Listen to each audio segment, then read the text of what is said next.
विवाह में 7 फेरे क्यों लिया जाता है? क्या आप जानते हैं विवाह जब होता है तो 7 फेरे का विशेष नियम है।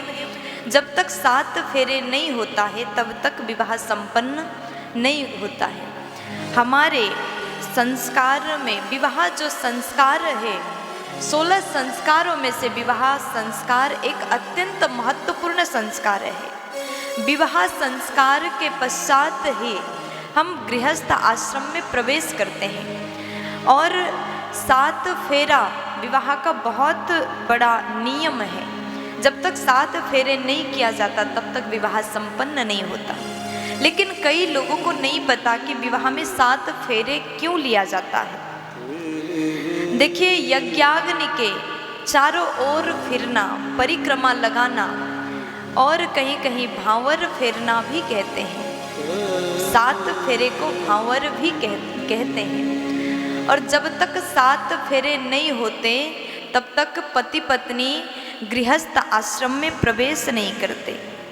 ये जो 7 फेरे विवाह संस्कार के धार्मिक आधार है।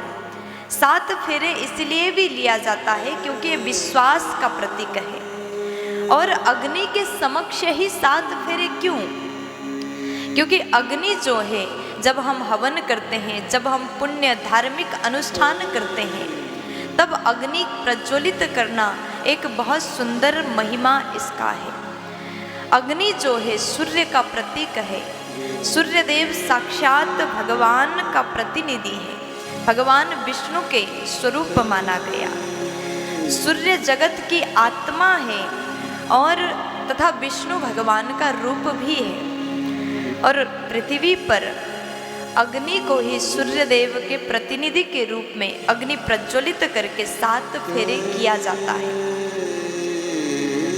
और उसके बाद में कहा गया है कि 7 फेरे लेते समय वर वधू शपथ लेते हैं कि अब हम गृहस्थ आश्रम में बंधने जा रहे हैं, प्रवेश करने जा रहे हैं। देखिए, मनुष्य का गृहस्थ आश्रम कैसे होना चाहिए। ये विवाह संस्कार जो संस्कार है, इसको स्वीकार करके इस नियम का पालन करने के बाद ही मनुष्य गृहस्थ आश्रम में प्रवेश कर सकता है।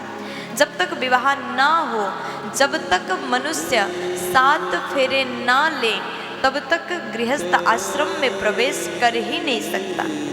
अग्नि के समक्ष शपथ लिया जाता है 7 फेरे के माध्यम से कि अब हम अपने गृहस्थ आश्रम को बड़े ही सुंदर रूप से धर्म के अनुसार हम चलाएंगे, जहाँ पर पति पत्नी दोनों मिलकर के शपथ लेते हैं। इसलिए विवाह में 7 फेरे किया जाता है। जब 7 फेरा होता है, सर्वप्रथम पहले 4 फेरे वधू आगे आगे होती है और अंतिम के 3 फेरे में वर आगे होकर के भांवर किया जाता है। इस प्रकार 7 फेरे पूर्ण होता है। फिर उसके बाद में गायत्री मंत्रोच्चारण द्वारा हवन करने के बाद में विधिवत पूर्ण वैदिक विधान से विवाह संस्कार पूर्ण होता है। इसलिए विवाह जो बंधन है, ये बहुत ही पवित्र बंधन माना गया। विवाह को आप खेल मत समझिएगा। इसलिए जो व्यक्ति विवाह के बंधन में बंध जाता है, उसे पूर्ण निष्ठ होकर के अपने गृहस्थ आश्रम को चलाना चाहिए। एक दूसरे का सम्मान करके अपने गृहस्थ आश्रम में रहना चाहिए।